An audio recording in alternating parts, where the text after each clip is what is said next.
বিসমিল্লাহির রহমানির রহিম। Computer operation level 3 tutorial ভিডিওতে আপনাদের সবাইকে স্বাগতম। আমরা গত টিউটোরিয়াল ভিডিওতে মাইক্রোসফট ওয়ার্ডের জব সম্পর্কে আলোচনা করেছিলাম এবং এখানে এসে আমরা দুটো ভিডিও শেষ করছিলাম।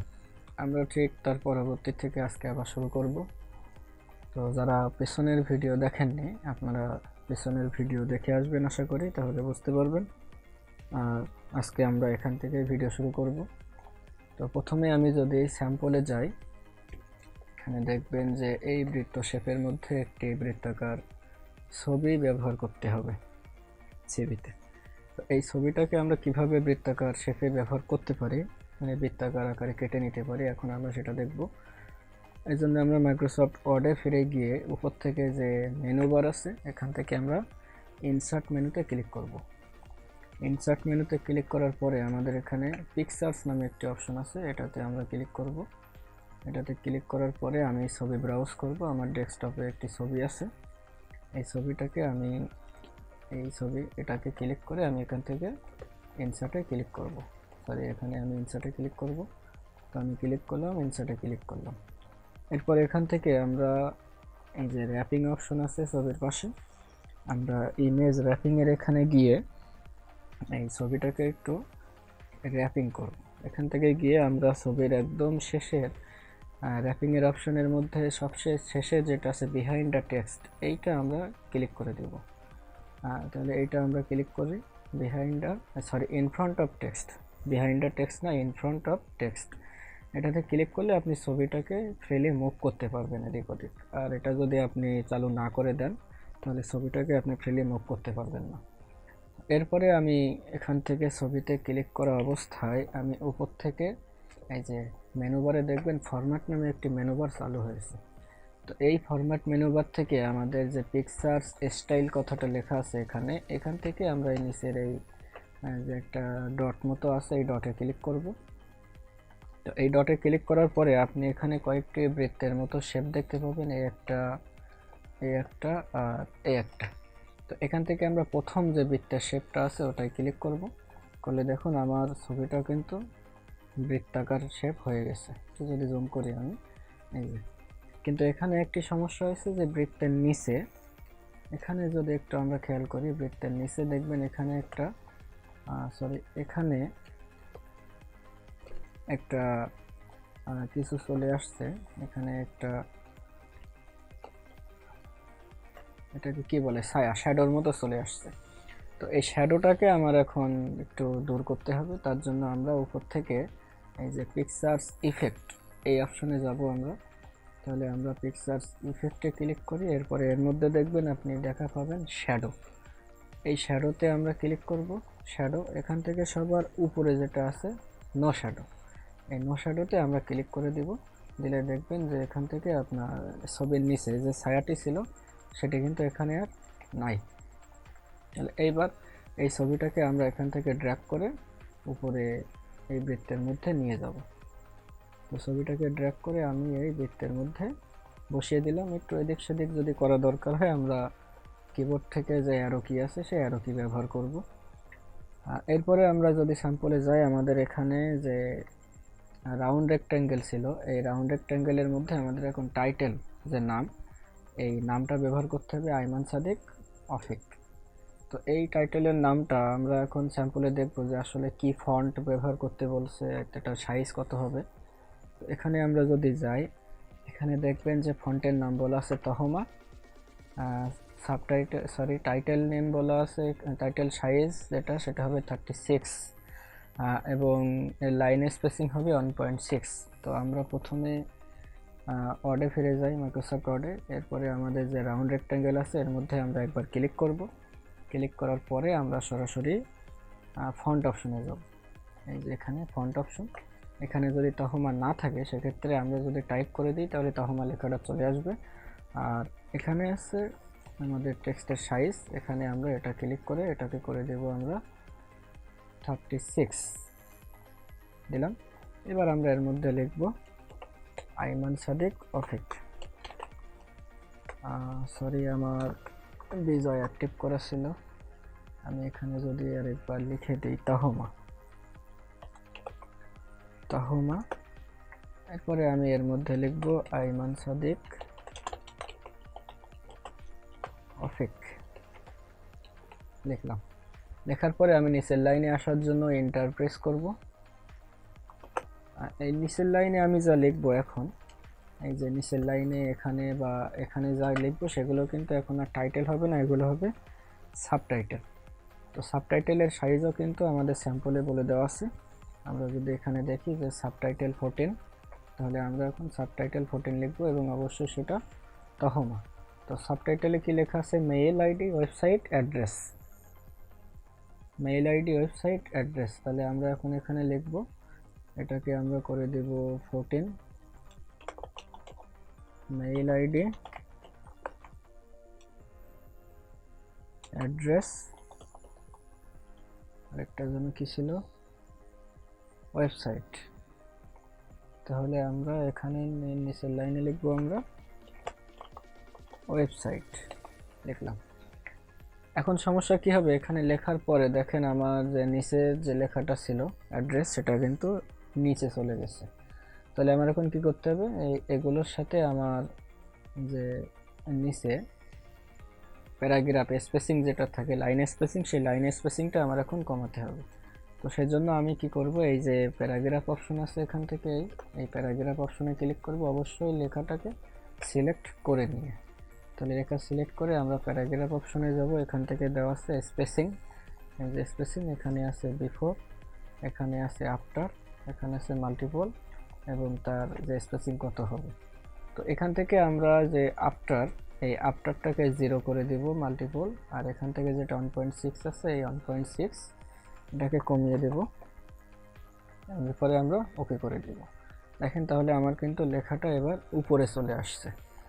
আর এখান থেকে আমার যে পরিবর্তনটা করতে হবে সেটা হচ্ছে আমার এখানে যে স্যাম্পল অনুযায়ী এই লেখাটা কিন্তু অ্যালাইনমেন্ট, এটা হচ্ছে রাইট অ্যালাইনমেন্ট।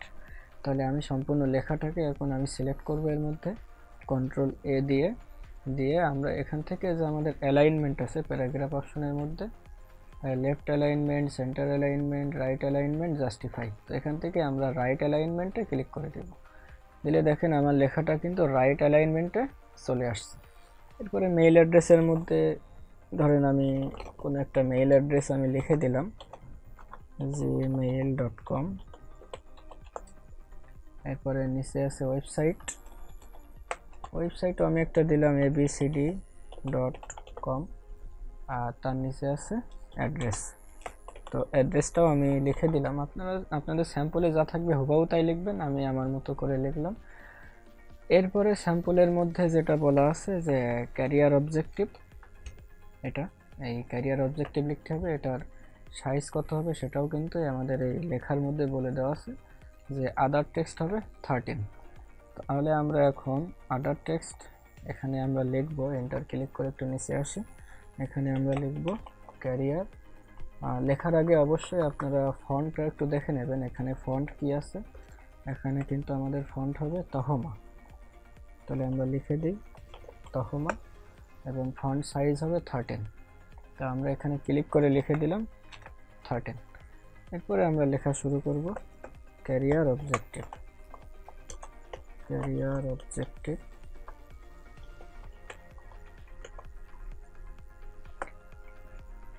এন্টার প্রেস করে নিচে আসবো এবং আমরা লেখাটা লিখলাম ক্যারিয়ার অবজেক্টিভ। তো এক্ষেত্রে আপনারা আমাদের যে ক্যারিয়ার অবজেক্টিভের বিষয়ে এই যে লেখাটা, এই লেখাটাকে আপনার স্যাম্পল দেখে বুঝে নিতে হবে যে এটা আসলে কিভাবে অ্যালাইনমেন্টটা কিভাবে হবে। দেখেন আমাদের স্যাম্পলে যে ক্যারিয়ার অবজেক্টিভ বলা আছে এখানে, এটা দেখে বোঝা যাচ্ছে যে এটা আছে জাস্টিফাই অ্যালাইনমেন্ট করা। এক্ষেত্রে আমার এখন কি করতে হবে, তার সাথে আমাদের যে এখানে যে হেডিংটা আছে বা সাবটাইটেল আছে এটা বোল্ড করা আছে এবং আন্ডারলাইন করা আছে। তো এটাকে আমরা এখন প্রথম লাইন এটা সিলেক্ট করব, সিলেক্ট করে আমরা এখান থেকে কন্ট্রোল বি চাপ দিলে বোল্ড হবে, কন্ট্রোল ইউ দিলে আন্ডারলাইন হবে। এই যে লেখাটা এটাকে আমাদের যদি এখন জাস্টিফাই করতে হয়, প্রথমত আমার এই লেখাটাকে সিলেক্ট করে নিতে হবে। তাহলে আমি যদি এই লেখাটা সিলেক্ট করে নিই, সব একসাথে সিলেক্ট করলাম, সিলেক্ট করে আমরা এখান থেকে ক্লিক করব কন্ট্রোল জে, তাহলে কিন্তু আমার লেখাটা জাস্টিফাই অ্যালাইনমেন্ট হয়ে গেল। এভাবে আমরা জাস্টিফাই অ্যালাইনমেন্ট করব। করার পরে আমাদের এর নিচে যে লেখাটা আছে আমাদের স্যাম্পলে যদি আমরা চলে যাই, এর নিচে আছে আমাদের কম্পিউটার স্কিলস। তাহলে এই লেখাটাও আমরা এখন নিচে লিখব। একটু ইন্টার ক্লিক করে নিচের দিকে আসব, কম্পিউটার স্কিলস, এবং এই লেখাটাও কিন্তু আমাদের বোল্ড করতে হবে এবং আন্ডারলাইন করতে হবে। তো কন্ট্রোল বি এবং কন্ট্রোল ইউ দিলে আন্ডারলাইন হয়ে যাবে, বোল্ড হয়ে যাবে। ইন্টার প্রেস করে নিচে আসব। ইন্টার প্রেস করে নিচে আসলেও আপনারা খেয়াল করবেন এখানে কিন্তু বোল্ড এবং ইটালিক এই দুইটাই কিন্তু, ওই বোল্ড এবং আন্ডারলাইন দুইটাই কিন্তু চালু আছে। তো আমাদের স্যাম্পলে আমরা দেখে আসবো যে এখানে বোল্ড আন্ডারলাইন ব্যবহার করতে হবে কিনা। নিচে দেখুন এখানে কিন্তু আমাদের বোল্ড ব্যবহার করতে হবে না, কিন্তু প্রত্যেকটার নিচে আন্ডারলাইন অবশ্যই ব্যবহার করতে হবে। তাহলে আমরা বোল্ড এখান থেকে ক্লিক করে, এটা ক্লিক করে আমরা বোল্ডটাকে ডিসেবল করে দিব। বোল্ড ডিসেবল করে দিলাম। এরপরে আমাদের লিখতে হবে। তো তার আগে দেখবেন যে এখানে আমাদের কিছু বুলেট ব্যবহার করা আছে। এই বুলেটটা আগে আমাদের সিলেক্ট করে আসতে হবে। তো বুলেট কোথায় আছে? আমাদের প্যারাগ্রাফ, এই যে প্যারাগ্রাফ অপশন, এর মধ্যে দেখবেন এখানে বুলেট অপশন আছে কয়েকটা। এখান থেকে আপনার স্যাম্পল অনুযায়ী খুঁজে বের করতে হবে যে বুলেটটা কোথায় আছে। তো আমি প্রথম অপশনে ক্লিক করব। ক্লিক করার পরে এখানে দেখবেন স্যাম্পল অনুযায়ী বুলেটটা এখানে আছে। তাহলে আমি এখন বুলেট অপশনে ক্লিক করে বুলেটটা চালু করে দিলাম। দিয়ে প্রথমে এখানে লেখা আছে Microsoft office Windows internet game. তাহলে আমি লিখে ফেলি মাইক্রোসফট অফিস, তারপরে ইন্টার ক্লিক করে উইন্ডোজ, তারপরে ইন্টারনেট, তারপর লেখা আছে গেম, লিখলাম। তো লেখার পরে এই লেখাগুলোকে একসাথে সিলেক্ট করতে হবে। সিলেক্ট করে আমরা একটু প্যারাগ্রাফ অপশনে দেখে আসি যে আসলে আমাদের প্রবলেমটা কি হচ্ছে, যে লাইনগুলো এত ফাঁকা ফাঁকা কেন। দেখেন প্যারাগ্রাফ অপশনে আমার আফটার দেওয়া আছে 8 এবং এটা করা আছে মাল্টিপল এবং এটা 1.08।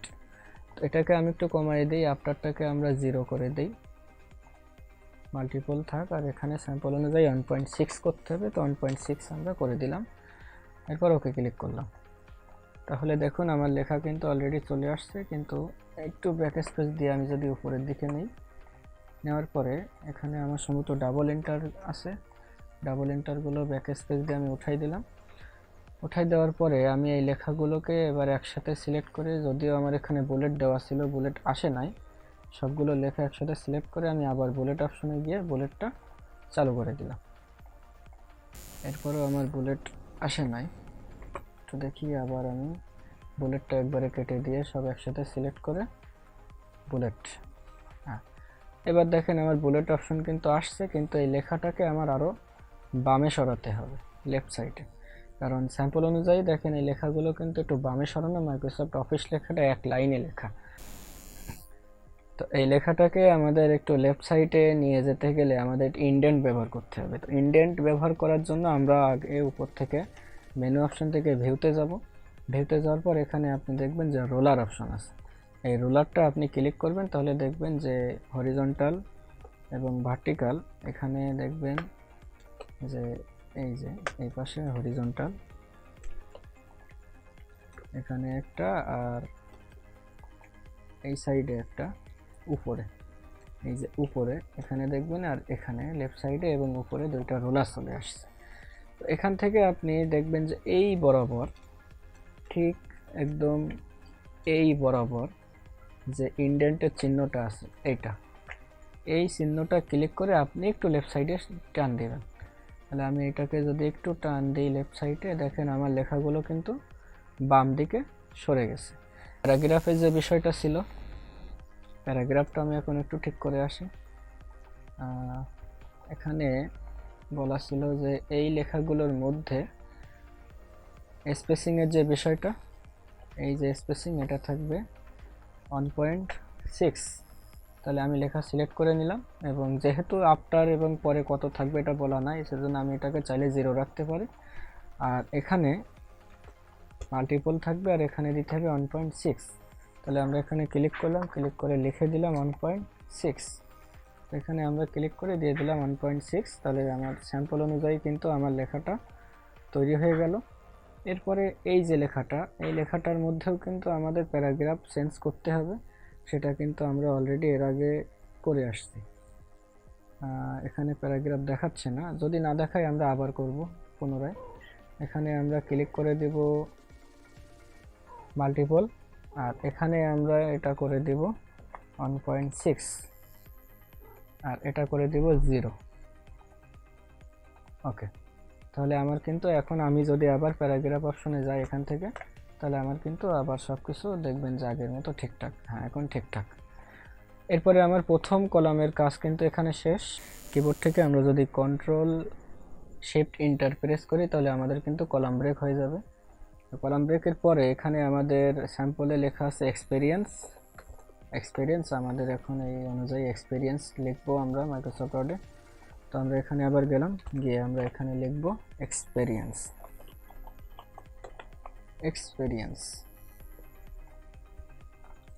তো লেখার পরে এটা কিন্তু আমাদের অবশ্যই বোল্ড করা ছিল, এজন্য আমরা বোল্ড করব। লেখাটা একটু উপরে উঠিয়ে দিলাম, এন্টার প্রেস করে লেখাটা একটু ডানে সরিয়ে দিই ইন্ডেন্ট ব্যবহার করে। এক্সপেরিয়েন্স লিখলাম, এরপরে আমাদেরকে এন্টার প্রেস করতে হবে। তো সেজন্য আমাদেরকে দেখতে হবে যে পরের লাইনগুলোতে আমাদের কোনো বোল্ড বা আন্ডারলাইনের ব্যবহার আছে কিনা। এখানে কিন্তু আমাদের কোনো বোল্ড বা আন্ডারলাইনের কোনো ব্যবহার নেই, এজন্য আমরা বোল্ড এবং আন্ডারলাইনকে এখান থেকে ডিসেবল করে দিলাম। এরপর এখানে আমাদের লেখা আছে যে অন ডট এক্সপেরিয়েন্স, তাহলে আমরা লিখি on dot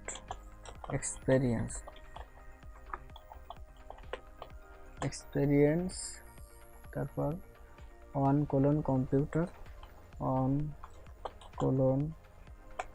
computer operator in ABC company. তো আমার লেখা ছিল, আমি পেস্ট করে দিলাম, আপনারা লিখবেন ওটা।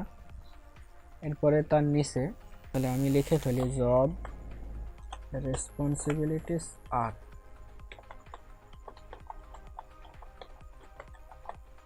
যেহেতু এই লাইনটা দুইবার লেখা, দুই লাইনে আমি লেখাটাকে সিলেক্ট করে কপি করে নিলাম এবং নিচে এন্টার প্রেস করে আমি এটাকে পেস্ট করে দিলাম।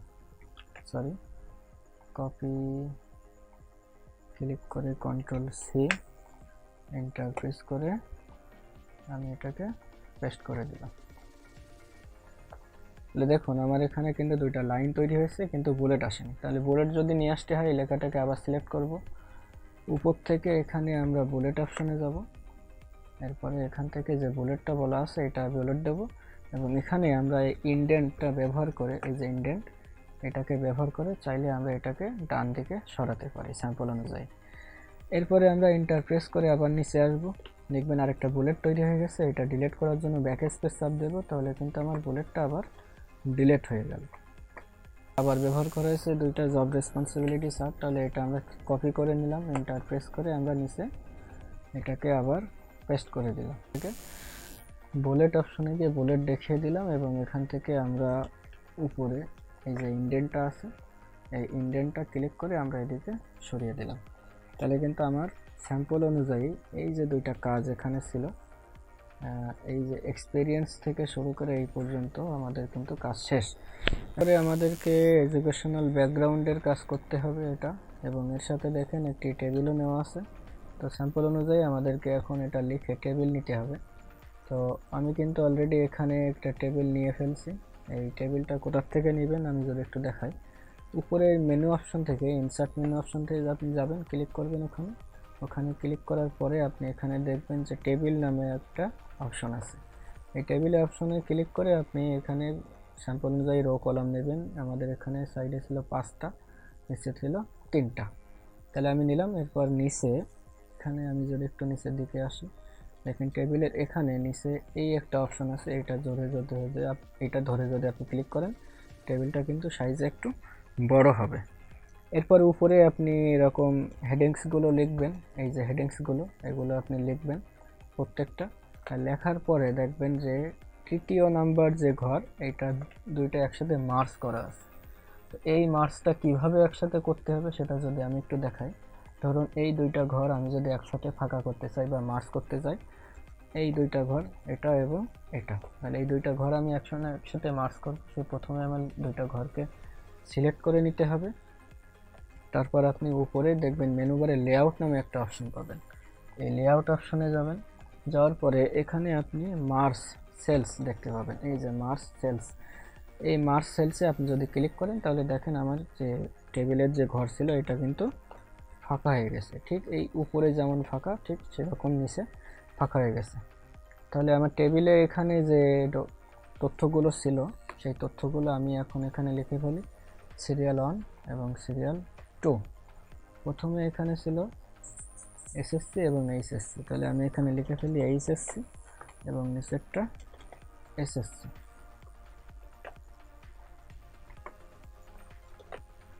এরপরে বোর্ড ইউনিভার্সিটি দুইটাই ছিল যশোর, তাহলে আমি এখানে যশোর লিখে দিলাম। পাশের সাল এখানে ছিল 2016 এবং 2014, তাহলে আমি যদি লিখে ফেলি 2014 এবং 2016, জিপিএ ওখানে সিম্পল অনুযায়ী যা দেওয়া আছে আপনারা তাই লিখে দেবেন। তাহলে টেবিলের কাজটাও কিন্তু আমার এখানে শেষ। আমার এখন করতে হবে এখানে নিচে যে পার্সোনাল ইনফরমেশন, এটা, তাহলে এটাও আমরা এখন লিখে ফেলবো।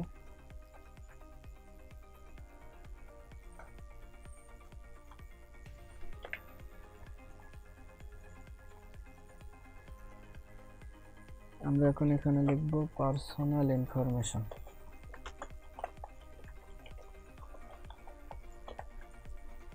এন্টার প্রেস করলাম, করে বোল্ড আন্ডারলাইন উঠাই দিলাম।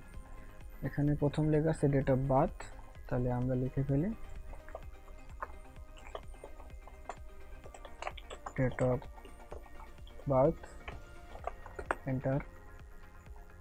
তারপর লেখা আছে NID number, marital status, NID number colon marital status colon sex এবং বার্থ প্লেস কোলন এবং তারপরে সেক্স। তো এখানে দেখবেন যে আমার এখানে যে কোলনগুলো ব্যবহার করা আছে এগুলো নির্দিষ্ট একটা অ্যালাইনমেন্টে আছে। তো অ্যালাইনমেন্টগুলো আমি এখন ঠিক করব এখানে। তো প্রত্যেকটা লেখার পরে আপনি এখানে ক্লিক করে জাস্ট সিম্পল এই যে আমি এখানে কোলন ব্যবহার করছি এর আগে আপনি ক্লিক করবেন। ক্লিক করে সিম্পলি এখানে আপনি ট্যাব ক্লিক করবেন একবার। কিবোর্ডে দেখবেন বাম সাইডে উপরের দিকে ট্যাব আছে, প্রত্যেকটার আগে আমি যদি একবার ক্লিক করে ট্যাব ক্লিক করি তাহলে দেখেন আমার কিন্তু যে প্রত্যেকটার অ্যালাইনমেন্ট এটা কিন্তু স্যাম্পল অনুযায়ী একদম ঠিক হয়ে গেছে।